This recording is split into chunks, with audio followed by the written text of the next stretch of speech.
warahmatullahi wabarakatuh. Selamat pagi, Pak Yudi, selaku dosen metode riset bisnis kelas A. Kami dari kelompok 1 ingin mempresentasikan hasil tugas UCP 2 kami, yaitu yang berjudul pengaruh hybrid working dan perilaku kerja karyawan terhadap produktivitas karyawan generasi milenial pada perusahaan startup. Di kelompok 1 beranggotakan Namira Dinda Hermawan, Sarvina Fauziah Wahyudi, Cika Yukitasari, dan saya sendiri Sarvina Ferzanita. Next. Baik, yang pertama itu pada bab 1 terdapat 4 poin. Yang pertama adalah latar belakang, rumusan masalah, tujuan, dan manfaat.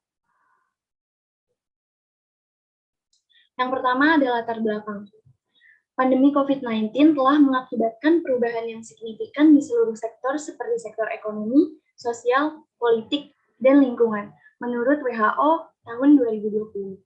Salah satunya berdampak pada perubahan budaya dan aktivitas kerja di perusahaan dengan menerapkan work from home. Namun, setelah pandemi COVID-19 mulai mereda, masyarakat mulai beradaptasi dengan kondisi new normal. Dan kini banyak perusahaan yang mulai mengadopsi sistem kerja hybrid. Hybrid working merupakan kombinasi dari sistem kerja work from office dan work from home yang memberikan kebebasan karyawan dalam melakukan pekerjaannya dimanapun dan kapanpun. Selain itu, untuk meminimalisir penyebaran virus, alasan diterapkannya hybrid working ini karena terdapat beberapa bidang pekerjaan yang tidak bisa dilakukan secara WFH terus-menerus dan mengharuskan pegawai untuk melakukan aktivitas kerjanya secara langsung.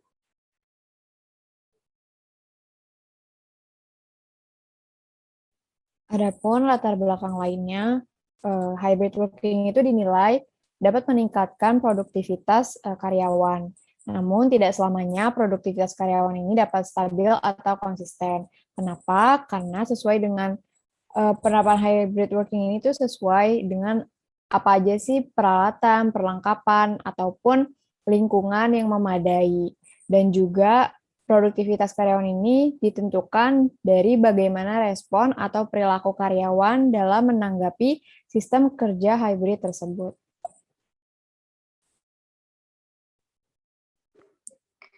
Lalu data yang kami temukan terdapat 4 survei yang hasilnya mayoritas karyawan menginginkan kerja hybrid. Yang pertama ada survei McKinsey, hasilnya 40% pekerja memilih 21-50% ke kantor dan sisanya remote. Kemudian 40% pekerja berikutnya memilih 51-80% ke kantor dan sisanya remote. Lalu yang kedua ada The 2020 State of Remote Work, sebagai judul survei dari Buffer memberikan hasil 98% menginginkan hybrid. Yang ketiga survei oleh Microsoft Corp secara global. Indonesia sebanyak 83% pekerja menginginkan opsi kerja jarak jauh yang fleksibel. Yang terakhir, survei oleh Accenture menyatakan bahwa sebanyak 45% karyawan menginginkan hybrid. Kemudian, Executive Vice President of HR for Ricoh North America, Dana Venable, berpendapat bahwa berkurangnya produktivitas karyawan menjadi khawatiran terbesar saat ini ketika sedang melaksanakan kegiatan pekerjaan di luar kantor. Hal ini telah diterapkan atau dituangkan pada jurnal Joe McKendrick tahun 2021. Adapun masalah yang kami angkat adalah inkonsistensi produktivitas. Nah, kira-kira kenapa sih terjadinya inkonsistensi produktivitas? Ada 4 penyebab atau kemungkinan penyebab inkonsistensi produktivitas. Yang pertama, adanya faktor lingkungan sekitar yang tidak dapat diprediksi, sehingga lingkungan dapat dikatakan tidak kondusif. Nah, dengan adanya lingkungan yang kurang kondusif, maka hal ini dapat berpengaruh kepada fokus karyawan itu sendiri. Kemudian peralatan, perlengkapan, dan kemampuan dalam menjalani hybrid working belum memadai. Selain itu, sistem yang disediakan oleh perusahaan juga belum memadai dalam artian perusahaan belum siap secara penuh dalam menjalankan hybrid working. Dan yang terakhir, perilaku karyawan juga dapat berpengaruh terhadap inkonsistensi produktivitas jika perilaku yang ditunjukkan oleh karyawan tersebut negatif. Selanjutnya, objek penelitian kami yang pertama ialah generasi milenial atau yang biasa disebut generasi Y.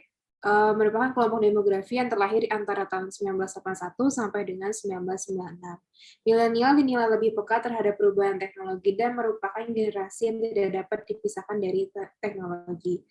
Sedangkan hybrid merupakan metode kerja yang digunakan oleh banyak perusahaan saat ini yang memiliki salah satu syaratnya itu kemampuan dalam teknologi. Namun, walaupun generasi milenial merupakan generasi yang melek terhadap teknologi, bukan berarti milenial akan mengerjakan pekerjaannya secara produktif. Yang kedua, bisnis startup, yaitu didefinisikan sebagai perusahaan baru atau perintisan yang berada dalam fase pengembangan perusahaan menurut Nafizah pada tahun 2018. Startup sendiri terkadang identik dengan bisnis yang berkaitan dengan bidang teknologi informasi. Bisnis startup juga kerap menerapkan metode kerja hybrid atau bahkan remote working, dan startup merupakan target dari generasi milenial dan generasi Z yang dinilai melek teknologi dan cenderung cocok dengan karakteristik yang bebas dan menantang. Kemudian kira-kira rumusan, masalah, tujuan penelitian, dan juga manfaat penelitian yang kami ambil kurang lebih seperti ini. Adapun rumusan masalahnya, bagaimana pengaruh model kerja hibrida atau hybrid working terhadap produktivitas karyawan generasi milenial pada startup. Kemudian yang kedua, bagaimana pengaruh perilaku kerja karyawan terhadap produktivitas karyawan generasi milenial pada perusahaan startup. Dan tujuan penelitian ini menjawab dari rumusan masalah, yaitu untuk mengetahui pengaruh model kerja hibrida terhadap produktivitas khususnya pada generasi milenial. Dan yang kedua adalah untuk mengetahui pengaruh perilaku kerja karyawan terhadap produktivitas karyawan generasi milenial. Kemudian manfaat penelitian, yang pertama memberikan ilmu baru terkait sistem kerja hibrida yang sedang menjadi tren pada bidang HR. Dan yang kedua menjadi pedoman untuk melakukan penelitian selanjutnya.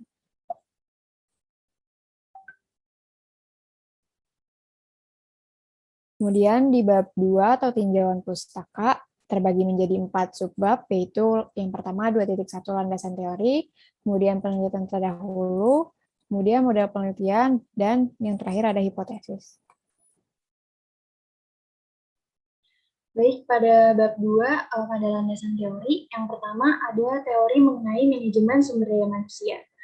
Pengertian manajemen sumber daya manusia adalah aset untuk membentuk budaya suatu organisasi atau perusahaan yang baik, serta menerapkan berbagai program yang dapat menggambarkan, mendukung nilai-nilai perusahaan, dan memastikan keberhasilan suatu perusahaan. Menurut Jurnal Hamali pada tahun 2016, manajemen SDM berperan penting bagi perusahaan untuk mengelola, mengatur, dan menggunakan sumber daya manusia dengan tepat, sehingga dapat berfungsi secara optimal untuk mencapai tujuan yang diharapkan oleh perusahaan. Kemudian yang kedua ada fungsi-fungsi dari manajemen sumber daya manusia. Yang pertama adalah perencanaan atau planning, yaitu menentukan metode, strategi, kebijakan, program dalam mengelola organisasi baik dalam jangka panjang maupun jangka pendek untuk mencapai suatu tujuan.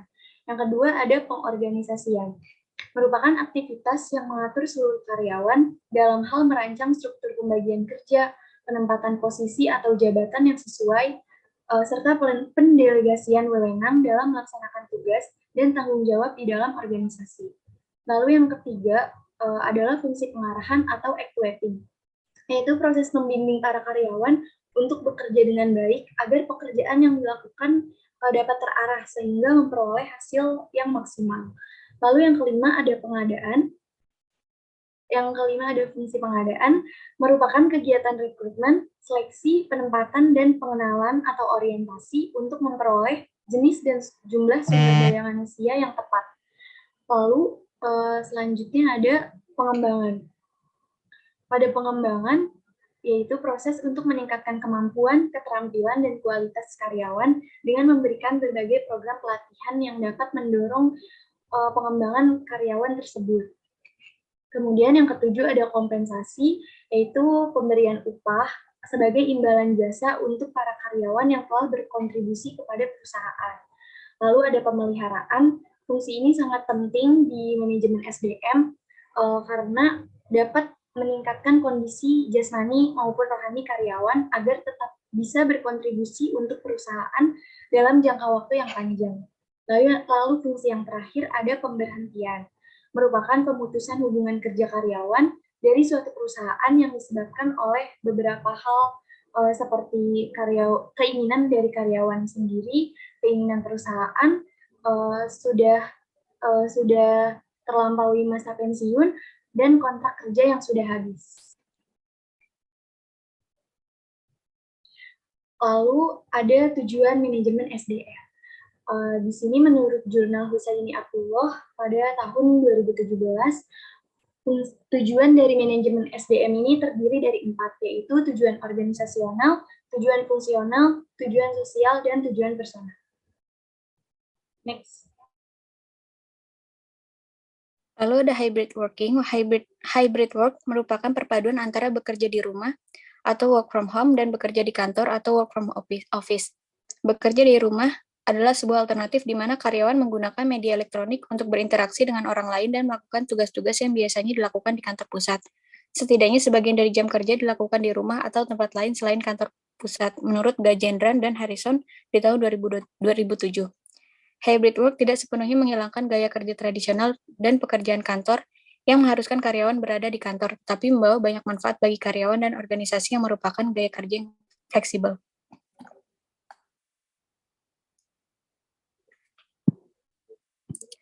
Lalu faktor-faktor yang mempengaruhi hybrid. Dalam tulisan Feng dan Savani tahun 2020 ada faktor gender, lalu dalam tulisan Barch di tahun 2020 ada faktor manajerial dan kepemimpinan, dan yang terakhir di dalam tulisan Parker 2020 faktor politik. Manfaat hybrid working menurut hasil penelitian yang dilakukan oleh Mustajab dan kawan-kawan di tahun 2020, yang pertama ada fleksibilitas, yang kedua menghemat waktu, yang ketiga waktu yang berkualitas, dan yang Kemudian selanjutnya adalah perilaku kerja karyawan. Nah, definisi perilaku kerja karyawan menurut Danang Sunyoto dalam Yulianto et al. 2018, yaitu perilaku kerja merupakan atau perilaku merupakan cara seseorang dalam bertindak yang menunjukkan tingkah laku dirinya. Sedangkan Siagian dalam Maulana tahun 2013 menyebutkan bahwa perilaku kerja merupakan suatu hal yang ada dan berasal dari dalam diri manusia yang nantinya dapat mempengaruhi perilaku bekerja manusia tersebut di dalam organisasi atau perusahaan. Jadi dapat disimpulkan bahwa perilaku kerja karyawan merupakan cara seseorang, terutama karyawan, dalam menanggapi pekerjaannya, baik secara positif dan negatif yang nantinya memiliki pengaruh kepada produktivitas dirinya. Adapun faktor pembentuk dari perilaku kerja karyawan itu ada 4. Ini menurut Siagian, yang pertama ada faktor genetik, faktor lingkungan, faktor pendidikan, dan yang terakhir faktor pengalaman. Adapun jenis-jenis perilaku kerja karyawan, menurut Siagian dalam Sarwoko tahun 2007, Siagian ini berpendapat bahwa terdapat 2 jenis perilaku kerja, yang mana ada perilaku kerja positif dan juga perilaku yang negatif. Berikut perilaku kerja positif yang dicerminkan oleh seseorang menurut Irmin dalam Maulana tahun 2013. Yang pertama, memperlihatkan etos kerja yang tinggi, kemudian menanggapi perubahan dengan positif, memiliki rasa simpatik, kemampuan dalam mengendalikan diri, membantu sesama, menjadi teladan, dan yang terakhir kreatif dan inovatif saat bekerja. Kemudian untuk perilaku kerja negatif yang dicerminkan oleh seseorang, menurut Topchick dalam Maulana tahun 2013 itu ada 14 tipe. Yang pertama ada tipe lokomotif, kemudian perfeksionis, penolak, tipe bukan tugas saya, tipe penyebar gosip, tipe pesimis, tipe minim komitmen, yang dilanjutkan oleh tipe pengkritik, tipe mudah ngambek, tipe rela berkorban, tipe menyalahkan diri sendiri, tipe mudah retak atau sensitif, kemudian tipe pencari kambing hitam, dan yang terakhir ada tipe manusia detail. Yang keempat ada dimensi perilaku kerja karyawan. Menurut Colquitt et al. Dalam Tuhagana dan Rom di tahun 2019, itu dimensi perilaku kerja karyawan itu dibagi 2. Jadi sebenarnya menurut Colquitt ini ada 3, tapi 2 itu memiliki peran yang positif dan 1 lagi memiliki peran yang negatif. Nah, peran positif ini ada 2. Yang pertama ada task performance dan yang kedua ada citizenship behavior, di mana task performance ini dianggap sebagai rangkaian kewajiban karena di dalamnya ini berkaitan dengan proses transformasional seperti rutinitas saat bekerja. Kemudian yang kedua ada citizenship behavior, di mana ini berkaitan dengan hubungan sosial atau hubungan antar individu sesama karyawan. Dan untuk peran negatifnya ada counterproductive behavior, di mana suatu perilaku yang dapat mengganggu kelancaran organisasi dalam pencapaian tujuan. Kemudian yang keempat ada indikator perilaku kerja karyawan. Jadi kalau menurut Watton dan Yamit pada tahun 2005, ada 4. Yang pertama ada semangat dan kegairahan kerja, kemudian daya inisiatif kerja, keterlibatan kerja, dan keterikatan terhadap organisasi. Sedangkan Griffith dalam Maulana itu ada 4 juga. Yang pertama ada social relationship atau hubungan sosial, kemudian ada vocational skill atau keterampilan, ada work motivation atau motivasi kerja, dan juga initiative confidence atau inisiatif, dan juga percaya diri. Selanjutnya ada produktivitas. Dalam sudut pandang filosofis, produktivitas merupakan perbandingan antara output atau hasil yang sudah dicapai dengan input atau keseluruhan sumber daya yang diberdayakan, dan dilihat dari tingkat efisiensi dan efektivitas sumber daya yang digunakan selama proses berlangsung menurut Purnami tahun 2019. Produktivitas juga merupakan sebuah sikap atau mental yang manusia miliki untuk membuat hari esok lebih baik dari hari ini dan hari ini lebih baik dari kemarin. Selanjutnya ada faktor dari produktivitas menurut Payaman Simanjuntak. Yang pertama adanya kualitas dan kemampuan pegawai yang dipengaruhi oleh tingkat pendidikan dari pegawai, pelatihan pegawai, tingginya motivasi kerja, etos kerja, mental, dan kemampuan fisik dari pegawai tersebut. Yang kedua ada sarana pendukung yang menyangkut seperti lingkungan kerja, termasuk dengan teknologi dan cara bekerja, sarana hingga peralatan yang digunakan beserta dengan sistem pengupahan yang tepat dan terjaminnya keselamatan dan kesejahteraan pegawai. Yang ketiga ada supra langsung yang terdiri dari kebijakan pemerintah baik di bidang fiskal maupun moneter, perpajakan, dan lainnya. Yang kedua pengaruh industrial yang terdiri dari perjanjian antar pekerja dan pengusaha, dan yang ketiga adanya administrasi perusahaan. Selanjutnya, faktor produktivitas menurut Sulistiani dalam Henry Kushno. Yang pertama adanya knowledge atau pengetahuan, yang keduanya ada abilities atau kemampuan, yang ketiga ada skill atau keterampilan, dan yang keempat ada attitude and behavior atau sikap dan keterampilan.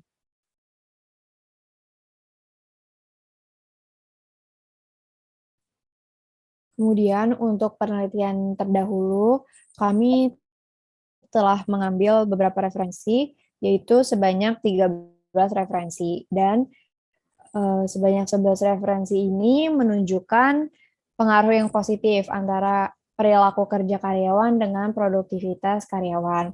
Nah, dan terdapat 2 penelitian yang berpengaruh negatif atau tidak berpengaruh secara parsial. Kemudian ada juga yang satu itu sebenarnya dia berpengaruh, namun variabel dihapus karena adanya kekeliruan dalam melakukan analisa data yang dilakukan oleh peneliti sebelumnya.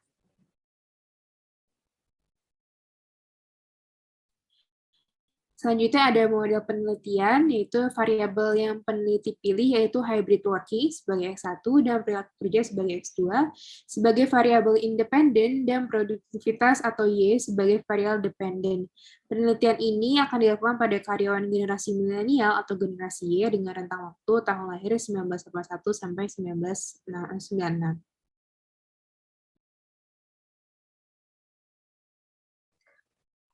Pengaruh hybrid working terhadap produktivitas karyawan. Hybrid working dengan konsepnya yang fleksibel dapat meningkatkan produktivitas karyawan.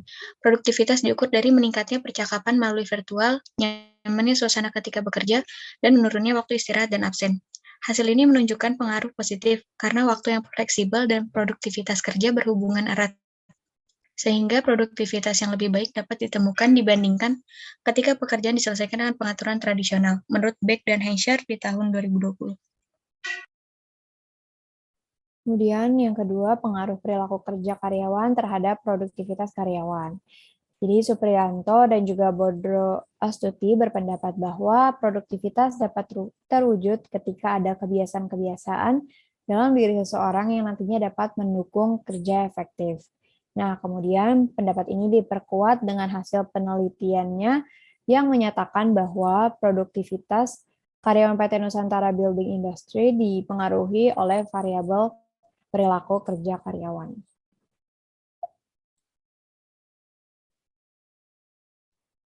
Kemudian, poin terakhir pada bab 2 yaitu hipotesa. Menurut Sulianto 2017, pengertian hipotesis adalah jawaban atau kesimpulan atau dugaan yang sifatnya masih sementara dan perlu diuji kebenarannya. Untuk mengetahui kebenaran dari suatu penelitian, hipotesis harus diuji melalui analisis berdasarkan data dari lapangan. Adapun hipotesis pada penelitian yang kami lakukan, hipotesis yang pertama adalah model kerja hibrida atau hybrid working secara parsial berpengaruh positif dan signifikan terhadap produktivitas karyawan pada generasi milenial di perusahaan startup. Lalu, hipotesis yang kedua yaitu perilaku kerja karyawan secara parsial berpengaruh positif dan signifikan terhadap produktivitas karyawan generasi milenial pada perusahaan startup. Baik, mungkin itu saja presentasi dari tugas penelitian yang akan kami lakukan. Kurang lebihnya mohon maaf. Wassalamualaikum warahmatullahi wabarakatuh.